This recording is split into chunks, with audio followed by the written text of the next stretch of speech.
Hey everyone, and welcome to the Perfect Bite podcast, your fusion of food and entrepreneurship. You'll hear stories from chefs, restaurateurs, CPG brands, and more from the food and bev industry. All of them are at different points in their journeys, talking about their experiences and how they've cooked up something new. Let's dig in. Hi, everyone, and welcome back to the Perfect Bite podcast. I'm your host, Sarah Perkins. There's a buzzword that is consistent with the best entrepreneurs, self-starter. Someone who can look at a problem they want to solve or a project they want to tackle and say, I can do that. Our guest is someone who completely embodies that sense of determination and can-do spirit. It's what turned him from techie to self-taught cook and baker to now founder of his own culinary experiences group. Please welcome my fellow Ohioan friend, founder of North Coast Culinary Group, Logan Neisel. Logan, hi. Namaste.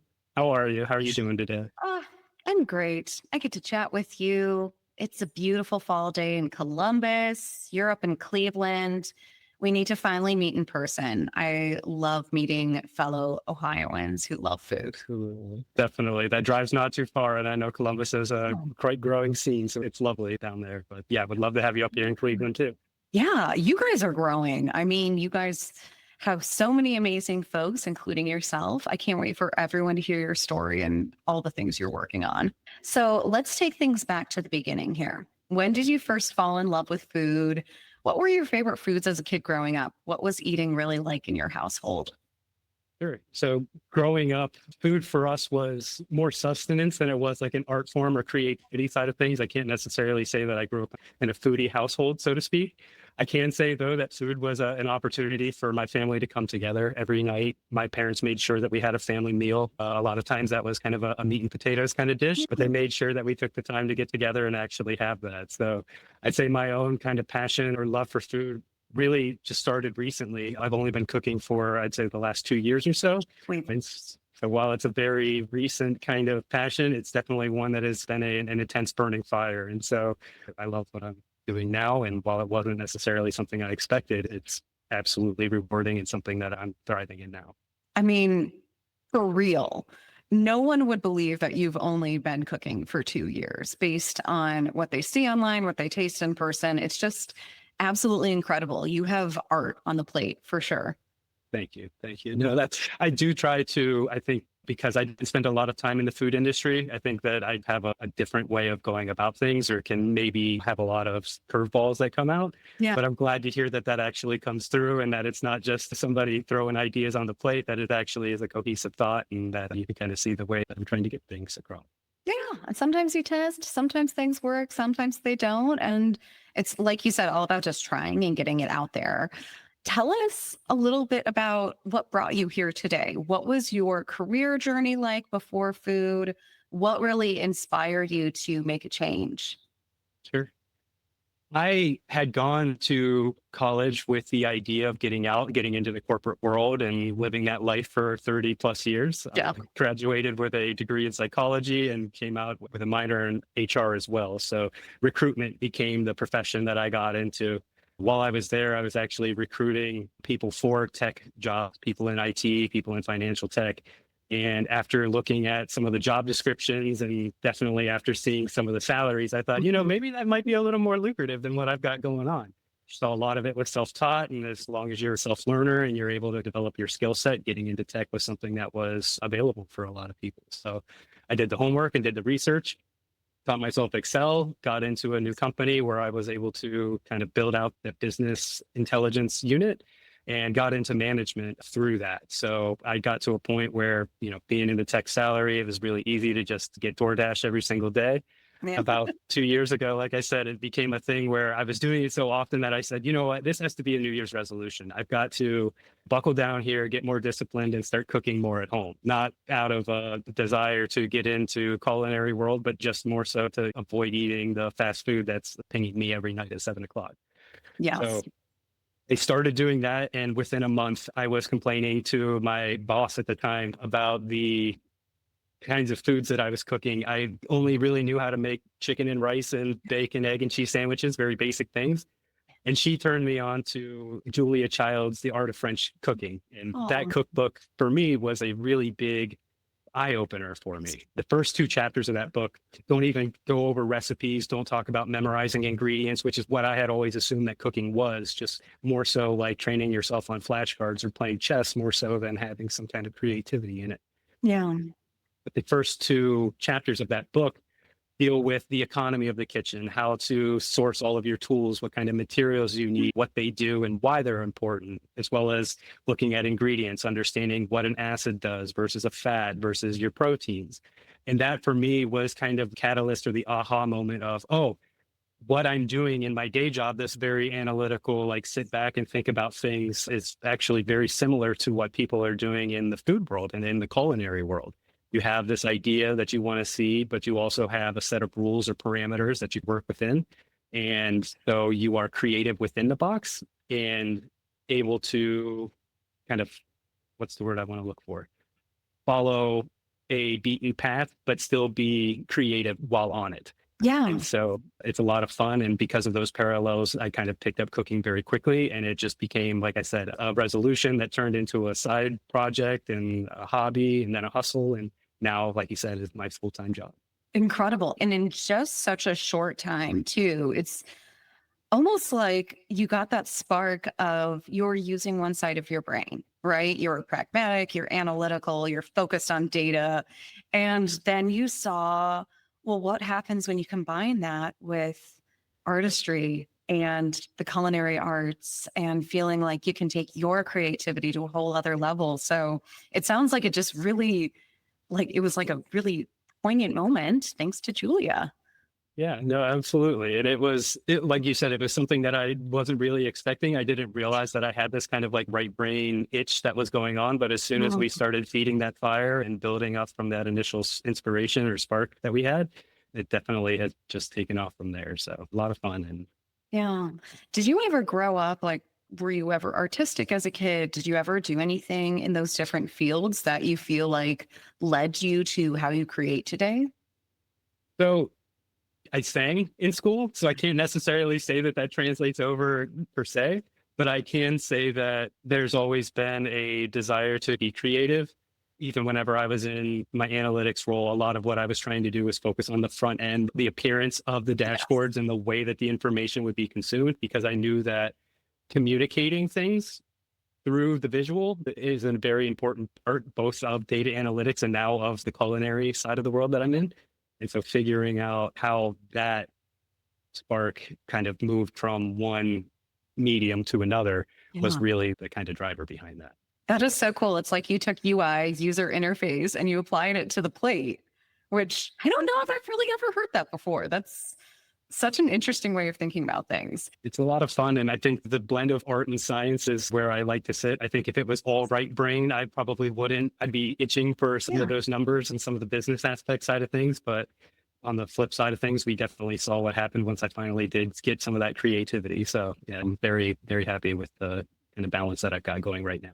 Yeah, I feel that too. I recognized that once I went from lifestyle journalism, where I wasn't helping with publishing in that sense of understanding numbers or subscribers when I was in print publishing. But once I got into startups, it was really nice that I could see, oh, you can have style and substance together. You can't have just aesthetics and you can't have just data. There are a lot of us who like to work with both sides of our brain. So it helps a lot when you get it all in balance, like you said. When did you decide to fully quit corporate tech and start North Coast? What was that aha moment? How long were you thinking, I think I'm actually going to go be an entrepreneur in a space that I've never really tackled before? Sure. I had been doing small private events, like just, for friends and for acquaintances and things like that. I, through that, had started to feel like maybe there was a next level to that beyond just doing it at a hobby level. So I reached out to a few chefs in Chicago and was able to go and stage with them. So both Esme and Boca, What? amazing. Oh my So, gosh. yeah, You two started great. Boca? Yes, Look at you. Yeah, they were very kind to allow me to come in and understand the way that they work. Obviously, you come in and you chop a lot of vegetables as a stage. You're not necessarily, doing most crazy things that they do at amazing restaurants like that. But what I was able to do was really get in and understand the operating models that both of those businesses had, knowing that Esme works with a team of 4 to 6, very small, very kind of scrum or like agile kind of methodology. Whereas you look at some of Boca, which is an established institution with 2 to 3 times as many employees at a time, you see a kind of shake or a shift in the way that the mindset works. And I kind of realized that there's a lot of different right ways to manage a restaurant. And so getting to see that, understanding the managerial kind of operation side of the house by actually being baptized in fire and experiencing it myself, taught me or showed me that some of the managerial skill that I picked up in analytics might actually translate over here. Like I said, meeting with Esme and seeing the way that they all work together as a team, or every individual person has a big contribution to the end result, was a very familiar thing for me working in small tech teams. And so as soon as I realized that, there's a lot of transferable skills here and that I shouldn't be doubting my ability to move into another industry, it became a very easy thing to kind of let go of the corporate world and say, okay, let's dedicate all of this time, both right brain and left brain, to the cooking side of things. Yes. The way you speak about it too, I swear that by the end of this episode, we're going to have so many people from tech converted to entering the culinary field because they're like, oh yeah, I get how you think. Now, talk to us about the difficulties of going into a kitchen like Esme or Boca. Again, like you said, totally different environments, but a different set of challenges than you were working with before. What were you feeling at first when you were in that level? Not only that level of skill set amongst those folks. I mean, we're talking James Beard nominations, Michelin stars, many awards here, but that feverish feeling that folks tend to describe when you're back there. It was an absolute rush. I'd say, like anybody that's going to something that they feel is well above their skill set, I showed up an hour early. I'm pacing outside. I've got all of my knives, making sure they're nice and shiny and ready to go. Over prepared was definitely the mantra that I went with there. I wanted to make sure that I gave them no reason to not want to have me come in.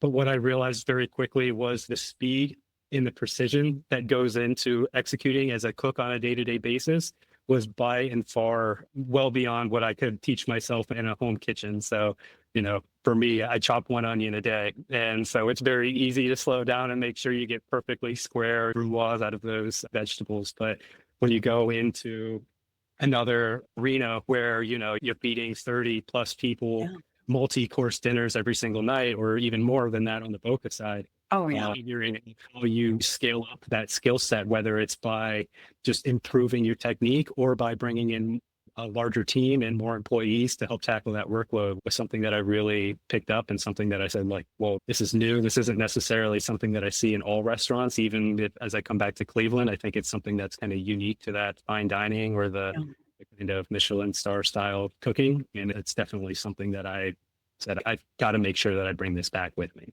Amazing. And then, like you said, it's that butterfly effect. You try one thing here and then you can see where it happens elsewhere and it's just spreading.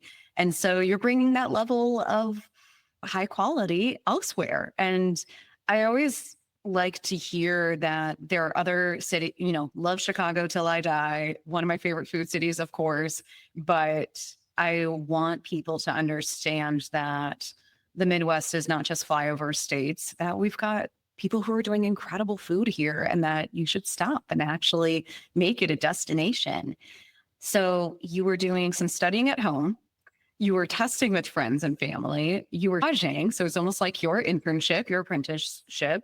Was there anything else that you were doing to research and study to get yourself to the level that you did so quickly in terms of your skill set? So for the first year, almost year and a half, I didn't spend a dime trying to learn what I was doing. Obviously, you got to pay for your ingredients, but I was also eating those, so it worked out at the end. But a lot of free resources exist out there. YouTube, obviously, is one of the biggest ones. there's a number of chefs that are regularly putting out content who are very, very open with the way that they're doing things. It's not just following a recipe, but really understanding techniques and learning how to then apply those techniques to your own cooking. So I'd say that being able to just drink from the fire hose of information that is the internet and being used to bringing in big data and analyzing that level of information kind of both came together into a kind of, what do you want to say, like the hyperbaric time chamber from Dragon Ball Z, where I felt like I was just spending every single day focused on food, and I was able to spend 48 hours a day just looking at different things and coaching and reading, doing the research and watching as many videos as I could. So it ended up with me going to a point where I started putting together a weekly menu. So I lived across the street from where I worked, so it was convenient enough for me to come home for lunch. And so 5 days a week, both for lunch and dinner, I would make something new that I hadn't made before to challenge myself, whether that was using a new ingredient that I'd never heard of, or taking an existing ingredient and seeing how a new culture or a new cuisine kind of works with that. Those were, I'd say, it was a lot of fun. It got me out of the meat and potatoes mindset that I had before. I tried vegetables I had never heard of simply because I had never seen them before and wanted to see what it was like to try winter melon and things like that. So once we started to get the ball rolling with that, it became an addiction of, okay, how many different cuisines can I try? How many different techniques can I find? How many different vegetables are in Ohio that I can actually pull? And that kind of led me to a fun fact that I realized, and I think is maybe a misconception that you have about things from the Midwest, is that we have to import a lot of the foods that we get from like the coasts or things like that. But through a lot of the digging that I've done and just from my own living, there's just so much farmland out here. There's so many people that are doing so many amazing things. You've got the Chef's Garden here in Ohio that is an amazing source of vegetables and ingredients for restaurants all over. You've got just countless different kind of entrepreneurs that are working to build out the food network here and build it in a way that is not just built around the commercial side of things, because the Midwest has been skipped over in a nice way in that kind of commercial set. So it's, for me, growing up, we always went to the local butcher. That local butcher is still supporting our hometown. Cleveland has a lot of local butchers in the area who are working with small farmers, or in some cases, the farm owners themselves, to provide those kinds of ingredients. So I'm never want for high quality things. And the amount of ingredients that I can get locally are surprising to me, not just from the meat and potatoes side of the world, but even fruits like pawpaw, which I don't necessarily think a lot of people realize. It's a tropical fruit. It's native to Ohio. If you put the seed in the ground, it grows because it's supposed to be here. And so it's all this. I eat it. I'm like, this tastes just like a tropical fruit. And I think about, well, we've got Lake Erie here, and walleye is like one of the kind of hidden gems of, I'd say, like the Great Lakes or the Midwest cuisine.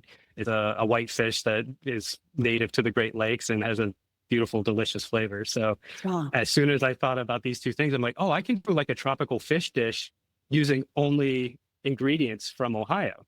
But I can put like a Puerto Rican spin on it, use Puerto Rican vegetables or Puerto Rican spices to kind of make it feel like you're having that Caribbean kind of cuisine.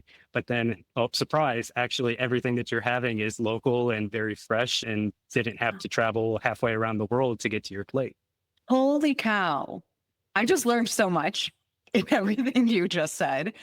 And it just shows you're such a sponge that you love learning, and it's paying off. I mean, like you said, Chef's Garden, other amazing local farmers. I think people think of the Midwest, they think of people like my family's farm, where it's like for corn and soybean production, which is needed, but we do have so many fresh local producers.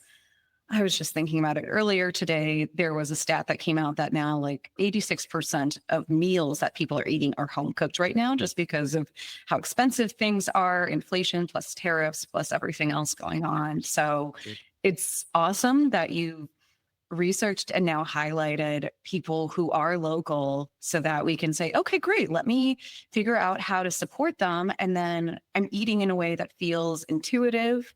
It's seasonal, it's fresh, and like you said, it's super creative. It doesn't have that sense of feeling like, oh, I'm just in the middle of farmland. Like, Sure, yeah, and I think it's fun too to kind of remind. But you know, Yeah. Oh yeah. No.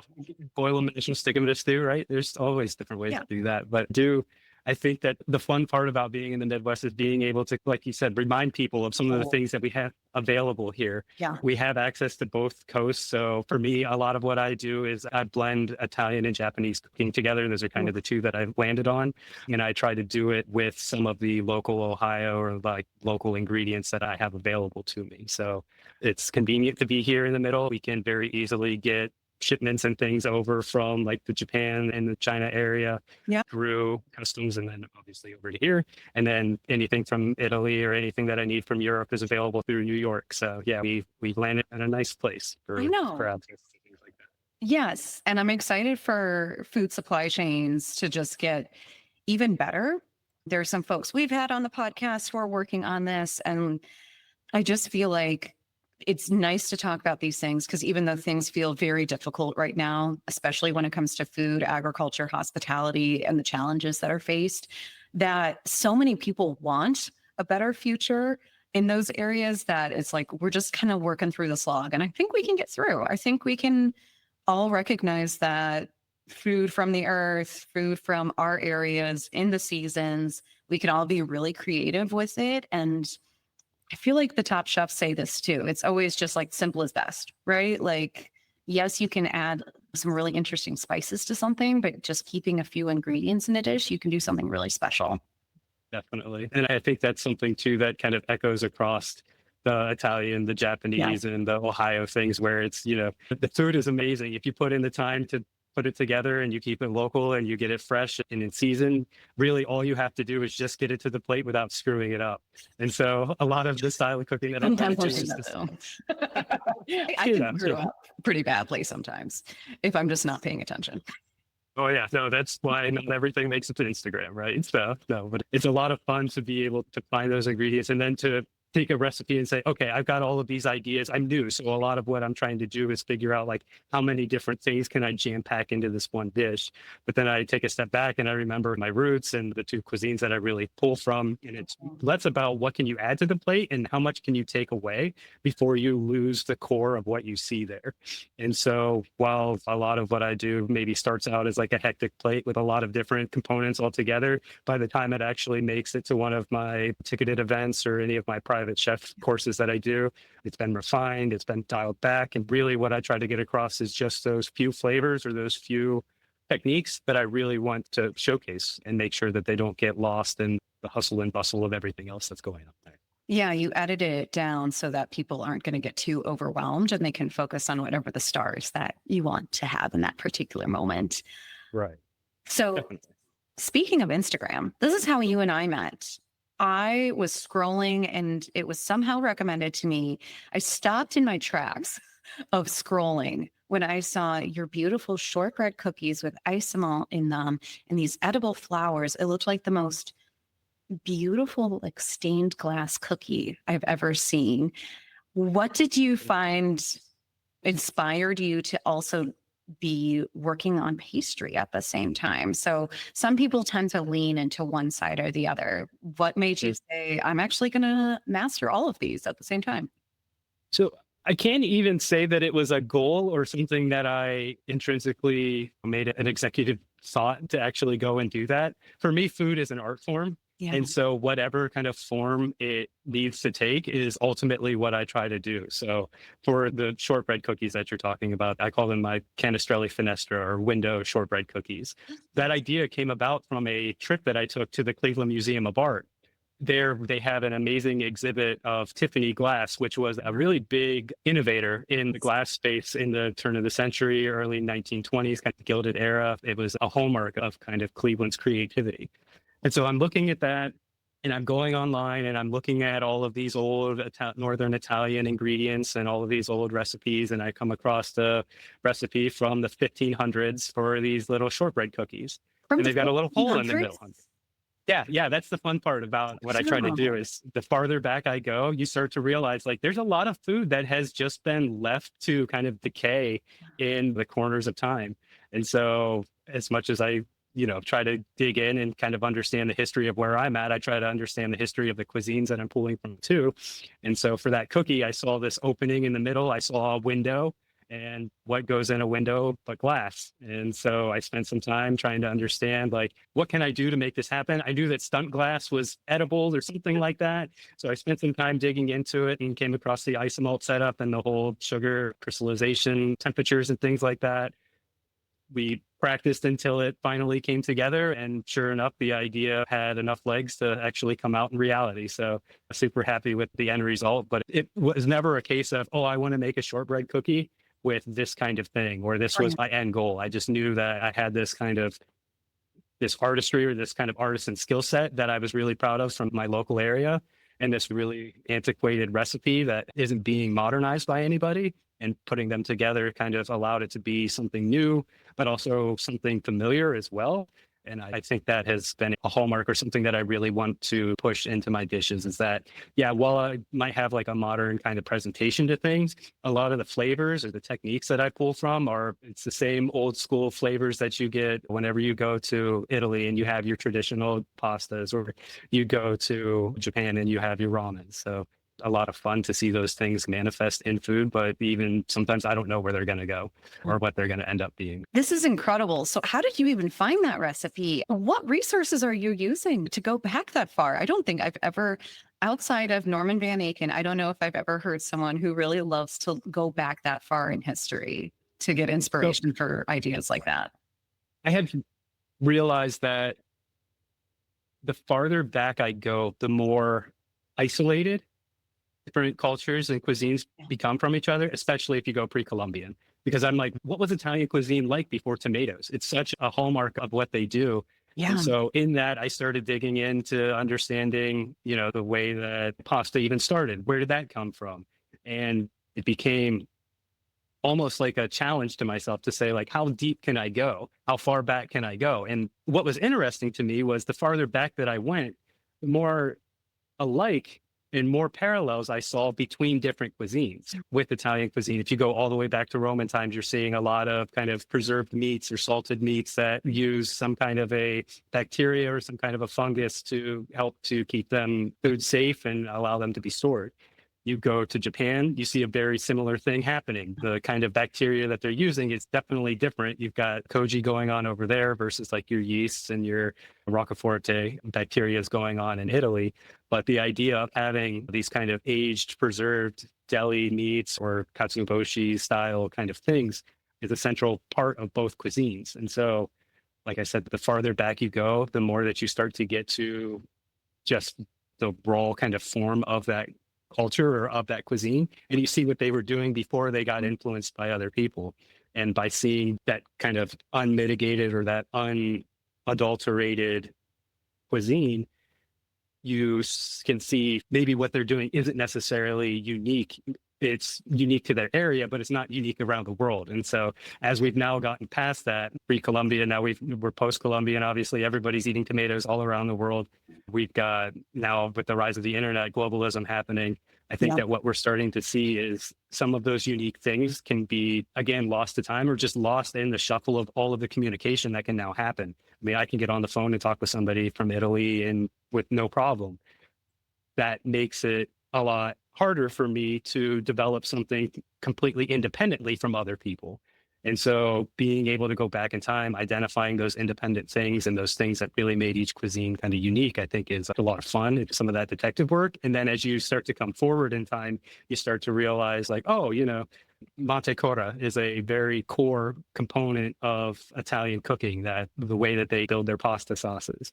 That has stayed the same all throughout time. The ingredients might have changed, but the technique is what has continued to move on. And so as we get into globalism and people start worrying about like, how does my culture continue to survive in this new era?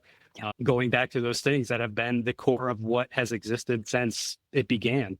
I think it's a solid kind of plan in a way that people can kind of maybe see some pieces of what they're doing modernized, but still know that what they're doing is going to be recognized by their ancestors and people who came before them. Yes, there's a huge sense of heritage that you're putting into the cuisine and honoring it in a lot of ways. And also, people, PSA, this is a call for libraries. This is a call for LexisNexis. Like, if you want amazing resources like Logan uses, then we need to support these things, because I imagine you started here and then you could go down a rabbit hole of all these incredible resources out there to figure this out instead of, someone was saying just this week to me, like, it's good to have creativity and different sources of inspiration because if we all just pulled from social media or the algorithm every time, like we'd all just be making the same viral feta pasta over and over again. And Right. then there wouldn't be just the sense of just something so inspirational like you're doing. So cool. Truly. I'm learning a lot. Thank you. I love nerding out over this. This is amazing. Well, this is absolutely the analytic side of things. It's now been manifested in food is trying to understand the environment I'm in and what box I'm playing in, right? So if I'm going to be leveraging a lot of Italian and Japanese techniques and a lot of their cuisine, I want to make sure that I'm respectful and that an Italian who's watching me cook can be proud of what I'm making and not see it as a corruption of what they're doing, but really just an extension of what they're doing, maybe a reimagination of it or a retranslation because it's, well, I'm not in Italy, I'm an American. Yep. And so I have a different way of doing things. But ultimately, I want to be able to pay homage to the things that came before me and make sure that what I'm doing is standing on top of giants and not trying to recreate the wheel, do something out on my own. I think that folks are going to look to you soon. Like they probably already are because you're just thinking in such an interesting way. Tell us about when you officially started North Coast. When was the launch? What offerings did you start with? Were you doing these edited menus? Are you focusing mostly on ticketed events or a little bit more on the private side of things? Sure. So North Coast Culinary came about at the beginning of this year, actually. So it's a very, very young LLC. For the first couple of months, it was a fancy way to just say myself, but we have since been able to grow. I've been able to bring on a number of people to help. My goodness. Have been able to start developing their skill sets and gotten back into that managerial role that I really enjoyed whenever I was in tech. So what we've been focusing on largely are doing small plate, kind of fine dining style, multi-course dinners. If that is something that can happen in somebody's private residence, I love to do that.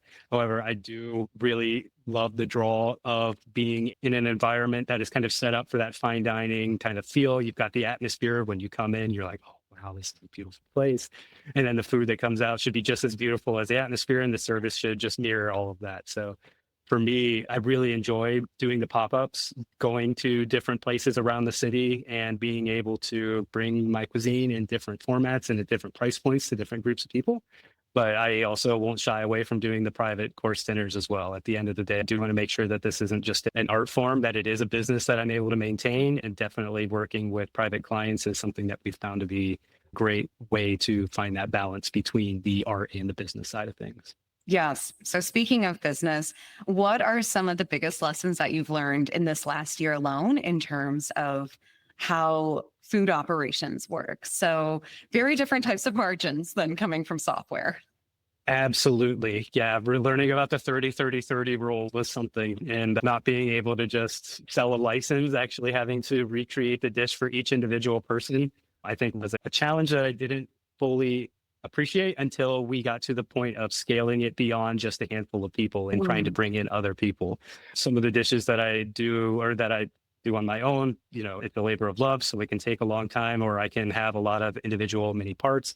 When we go to a point of scaling that up to working with others, there's space limitations and skill set training that needs to happen before things can make it to that next level. So building the connections within the industry, I think it was one of the things that I expected to be a major challenge. And while it's always difficult to get out there, I mean, I started in software and in tech, we've got a personality type that kind of works well in there. And we're not necessarily the ones that are out knocking on everybody's doors, talking all the time to lots of different people.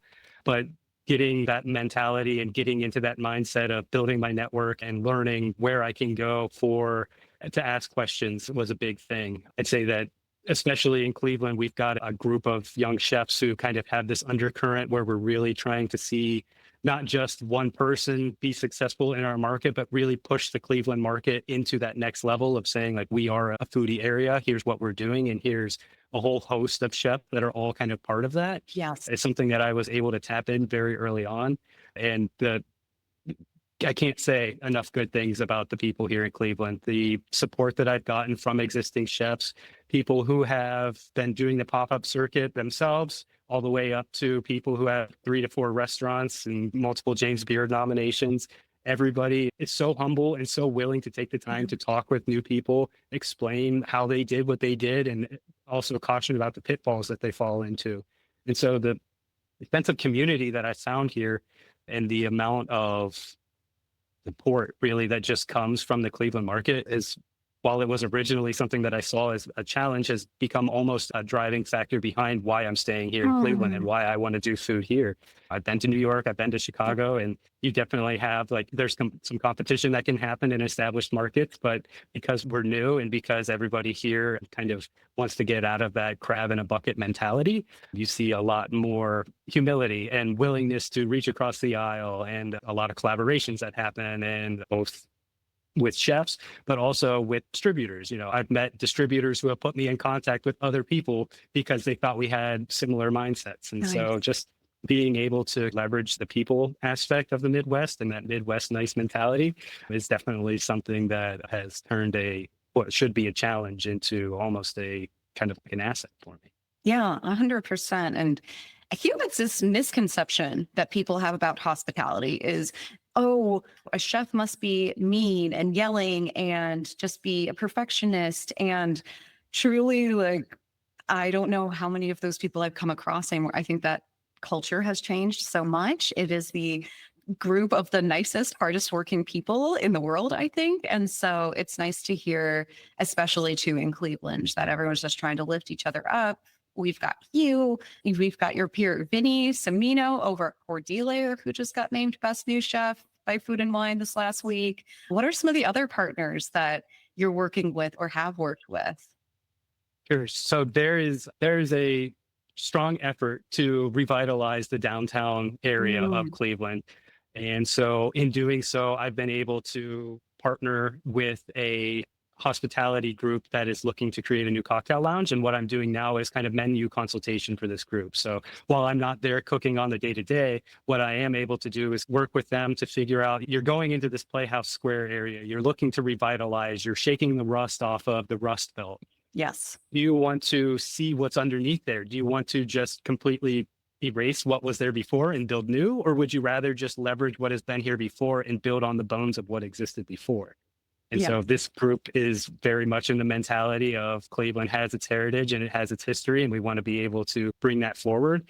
And so the dishes that I'm helping them with are things like a Buckeye candy, a peanut butter chocolate kind of dessert that I've shaped into a cigar to bring it into kind of the Gilded Age kind of cocktail lounge kind of experience. We've got cassata cake, which is a Sicilian dessert that has been adapted to the Cleveland area. So we've got our own version of it where we use different ingredients, things that are available to us locally here.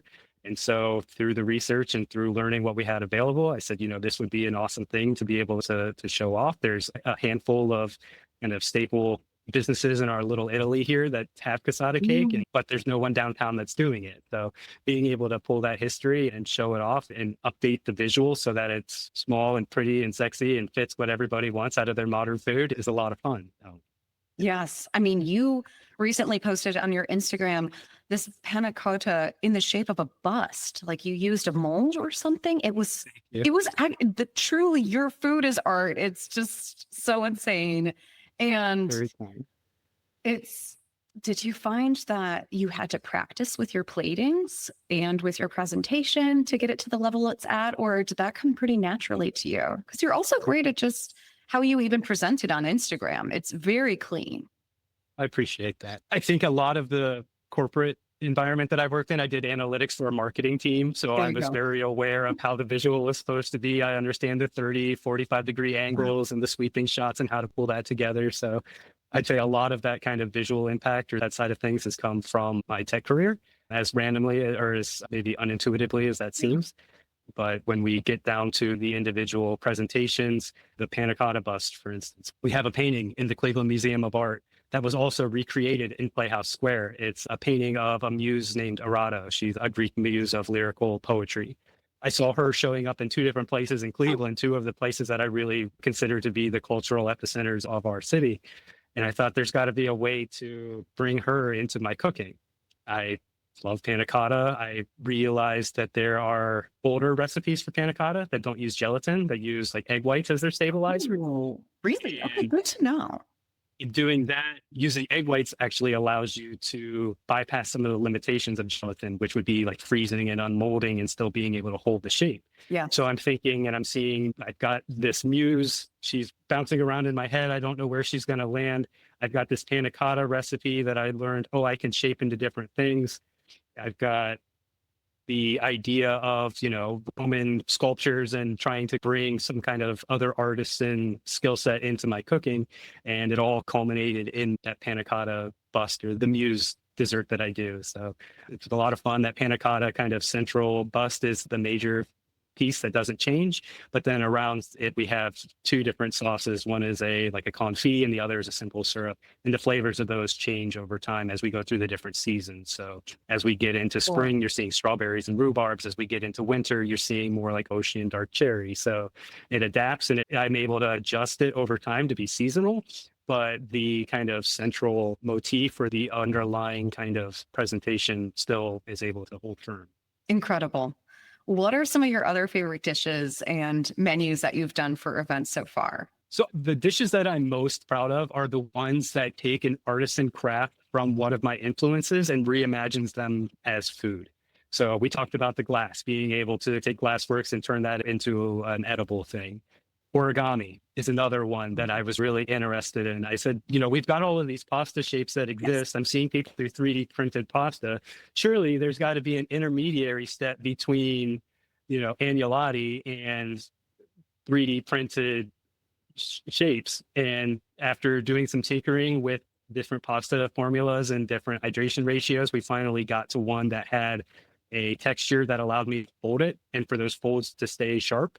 Wow. And so I was able to start turning sheets of lasagna pasta into little origami ducks and little swans and things like that. What? So very quickly, the idea came together of, I need to do a duck lasagna dish and have this little origami duck sitting in the middle of it. So what I ended up doing was the dish itself was served in a pasta dish. The bottom layer was a ragu that was made with duck. We had a layer of pasta then to separate that from the bechamel layer above. The bechamel was forte, but I dyed it blue with butterfly pea flour so that when the duck would sit in the middle of the bechamel, it would look like a duck floating on the pond. And then we sold that idea by using pecorino that we blitzed with parsley and thyme and a lot of Italian herbs. And we sprinkled that around the outside. So at the end, what you had was a duck sitting on a pond. But once you eat it, you go, oh, this is Italian food. But you look at it and you go, this is Japanese techniques and things like that. So it was a lot of fun. It was blending a lot of different things together. It brought, an artisan craft from Japan into the culinary world of Italy, but did it with ingredients that we sourced from here in America. We've got duck farms that I was able to source things from very conveniently. And so that is one dish that I'd say is kind of the hallmark for what I want to do, where I take different influences that have common ground and really find that common ground and dig into it and figure out how can I show the relationship that exists between these two kind of disparate ideas or these two kind of disparate philosophies. I bet people are almost scared to dive in because it's so beautiful. That is so cute. It is a lot of fun. I've just never heard of someone thinking, let me color a bechamel with not food coloring and do a whole scene like that. So I'm sure people are taking pictures and helping share all the time to help spread the word for you. Definitely. And that has been one of the big things starting out by just posting on Instagram and working my way into it. I've always wanted to make sure that my food was going to have that kind of Instagrammable aspect to it. So I want the food to look as good as it's going to taste. I never want to oversell something. Like you will never see me try to overdress a plate that is not going to have that kind of flavor. I don't want to just be the all spark and no sizzle. Right. But definitely whenever I find the recipes and I can rely on some tried and true formulas for flavor profiles, I don't want to just let those come out as a home style plate. I want to be able to elevate the visual side of things to match the flavor and to match the culture and the history and the elegance that went into that. I was going to say, yeah, you're doing it with elegance too. This is not some kitschy, trendy, like giant. You remember there was that period where it was like the milkshakes with like 7 different desserts to follow them. Yes. Yeah. Again, like great viral moment for that type of brand, like not going to knock that, but you're doing it on the fine dining level in a way that, we can look back to folks like Grant at Alinea and everything he was doing back then. You're taking essentially molecular gastronomy, I should say, and you're bringing it. There must be, yours is truly like art. I don't know. I can't just say culinary arts. There's got to be a new term that you're almost creating in the moment when you are thinking on this level.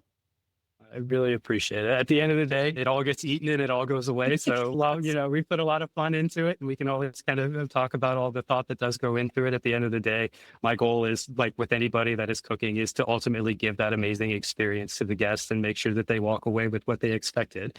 For me, I love to be able to communicate that thought that I have about being able to preserve things and to use food as an art form to preserve and kind of showcase artisan talents and artisan skills from my different influences.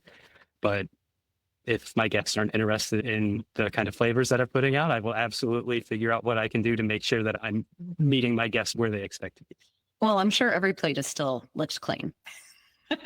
We definitely don't have a problem with that. Our dishwashers are definitely happy. Our plongers are definitely happy whenever the plates come back clean. So it's a great time. Amazing. What do you think is next? I mean, you've grown quite quickly in terms of the ticketed events you've done, these private events. You've got more coming up for the rest of the year. Do you ever see yourself growing into a brick and mortar space of your own? Or what do you think is the trajectory that you'd like to take this on? The more that I do the pop-up circuit and the more that I get acclimated with the market and build up my own audience, the more I see brick and mortar as an inevitable thing on the horizon. Yeah. What I love about pop-ups is the flexibility of being able to go somewhere new and take in new inspiration and have all these ideas, but the consistency that comes with having your own space and being able to set it up in a way that's going to be conducive to your cooking is really what I crave. I've done 12-course dinners in restaurants that don't have stoves or really hood vents or anything like that.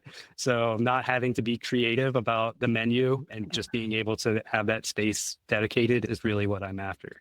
But I do think that as I look forward, the idea is not just to stay in a brick and mortar here in Cleveland and isolate myself. I'd love to be able to take what I'm doing and go out to some of the bigger tier cities, go to Chicago, like some of my contemporaries are doing. We've got Jeremy Umansky here that's going to Charlie Trotter's and doing a dinner based on the Koji research that he is a master of. Amazing. I'd love to be able to kind of follow that, take what I'm doing and, what do you want to say, almost cross-pollinate with other mid-tier cities and even take it to the big cities and say, we may be small, but we are mighty. And the things that we're doing here are unique and should definitely be taken not for granted. Yeah, it's nice that you can do a little bit of a road show if you go and collaborate at some of these other restaurants or a pop-up or even festivals. I could see you at maybe a food and wine or something in the future, showing off what you're doing so that folks can say, okay, great. And the home is Cleveland, like you said. So we'll see how fast your empire grows. I have a feeling that it will go as quickly as you want it to because you're so good at just pushing things forward and getting it out there. I appreciate it. It's a labor of love. And, while the hours that I'm working are definitely more than I was doing in tech, working for myself and the feeling of fulfillment that I have when I'm doing both the art and the business side of things is well worth the sacrifices and well worth the transition. You should be so proud of everything you're doing. Like, you're just such a light too. You can tell how much you love this. And I think that's always going to make people gravitate to you. It's always going to make whatever you're working on then a success. It is easy to come in with bright eyes when you haven't spent 10, 12 years working your way up through things. If you talk to me about tech, I've got a very different jaded kind of opinion, but I'm definitely in the food industry. I'm new. And so I still have kind of that wonder that goes about it. And I still see plates that people are putting out and I'm not worried about, what's the price point on this or how many seats are they able to get that sold to a night. I just see the artwork and I'm like, what is happening here is beautiful. How can I kind of distill this into my own style or how can I make sure that other people are aware of what's going on here? Yeah. And when you're in an industry, a brand, a project, a personal mission that feels much more aligned to your core, I think that yes, you're going to experience hard times. You're going to experience exhaustion, especially the industry you're working, a lot of physical exhaustion as well. But I think the burnout is different. It's not the same as if you're like, I've been slogging at the same thing and it's okay. And like, maybe I get paid well, but I don't like it that much. Like this, I'm hoping then it will continue to fuel that fire even when you've had some tough days. Absolutely. And I think that challenge is something that I didn't realize that I was craving. And Yes. if I were to look back 2 years and talk to Logan then and say, what are the things that you should know about, or if somebody new even, and not just me, if you're trying to get into a new industry or to move across, is to not forget the reason why you're going to do that. Like for me, I wanted to get into food because I wanted to have the passion meet the business, and I wanted my profession to be the art. And so while I'm definitely running into times where, finding a venue to host those kinds of things can be difficult, or selling tickets is not necessarily the thing that I expected to be doing all the time, you embrace those things and you start to realize as you take a step back that these things need to happen. They're necessary, and they can even become things that you appreciate of the kind of independent journey that anybody that goes into entrepreneurship and finds themselves on. Yeah. What's one piece of advice you would give anyone who's looking to be an entrepreneur, whether it's in a culinary space or anything else? Find your end goal and then focus every day on the minute things that are going to get you there. So to even take it a step back, keep one eye in the telescope and one eye in the microscope. You want to know what your long-term... I've never heard that. I love that. I'm sure that I read it somewhere at some point. I don't know where I got it, but it's been something that it helped me obviously through tech and through my career, and something that I think is definitely useful no matter what industry you're in. If you know where you want to go and you're looking through the telescope at that long-term goal, that 3 to 5 year plan, but can also marry that up with your day-to-day and understand how are these individual tasks actually getting me there, or if they're not, what can I do to avoid spending time on these things that are not moving me towards my goal, is a piece of advice that I think that anybody that is trying to be a self-starter and trying to achieve goals can learn from. Yeah. Excellently said. Oh my goodness. I think I'll put that on a Post-it note for myself. Yeah, I love it. I feel that too with this podcast. I love doing it. I have so much joy, but I got to remember microscope versus telescope. And what are those tasks doing to push it forward? And not to get too hung up on either view. That might be a part of it. Yeah, no, absolutely. Like I said, if you spend too much time looking at your long term, but you're not focusing on what you're doing day to day, it'll continue to be a dream. If you're only focusing on your day to day without that long term plan, you're going to find yourself kind of burning out and spinning out in a lot of different directions. So yeah, marrying the two together and finding that balance is key. Amazing. Logan, we're here. I can't believe it. This has honestly flown by. I feel like I could talk to you for hours about what you're working on and just your inspirations. A little reminder for everyone, this is called The Perfect Bite because it's a perfect bite of our folks across the value chain of food and everything they bring to us through their ventures, but also because we have our own perfect bites, our own unique taste buds, memories, recipes, something that we've eaten that we're never going to forget. So Logan, what is your perfect bite? For me, nothing tastes better than nostalgia. So my perfect bite is going to be my Nona stuffed shells. It was the first gourmet dish that I ever had. It was the first thing from scratch I had ever had was her sauce. And so for me, when I think about food and when I think about last meal at Perfect Bites, it's got to be that. I'm going to be forced to cook my own food. Obviously, I don't get the nostalgia there. We definitely are going to go with sourdough. Baking is something that, again, I took from my Nona. She is a multi-generation. Her mother did it. Her mother from in Italy sold it as well. And so for me, there's a lot of history that goes into that bread baking. And so if I'm not getting the stuffed shells, I'm definitely going to be eating some bread. Oh, grazie, Nona. We love you. Thank you. Thank you for giving Logan his inspiration. This has been incredible, Logan. Can you let listeners know where they can find you? So your social media, website, and any upcoming events and venues that we're going to find you at in Cleveland. Sure. So you can find me on Instagram and Facebook at Chef Logan, northcoastculinary.com as well. We are planning on doing a large number of pop-ups. So I'm in the process right now of planning out 3 different tiers. We're going to have a 12-course dinner that goes for 2.5 hours. We're going to have a 6-course dinner that goes for 60 minutes. And then we're going to do a pasta omakase that is even shorter than that. So over the course of the next couple of months, you'll definitely start to see more venues get announced and more ticketed events start to pop up. And so following me through social media is going to be the quickest and easiest way for you to stay up to date on any of the new projects that we're working on here. Sounds good. So everyone make sure to follow because these sell out really quickly too. Logan, thank you again so much for your time and your stories, your wisdom. And everyone, thanks for joining us on The Perfect Bite. This was Logan Neisel's Perfect Bite. Thanks for tuning in to The Perfect Bite today. You can listen to future episodes on Apple Podcasts, Spotify, and anywhere else you listen to podcasts. Thanks in advance for subscribing, rating, and reviewing. You can follow The Perfect Bite on social media @PerfectBitePod. Now go get something good to eat.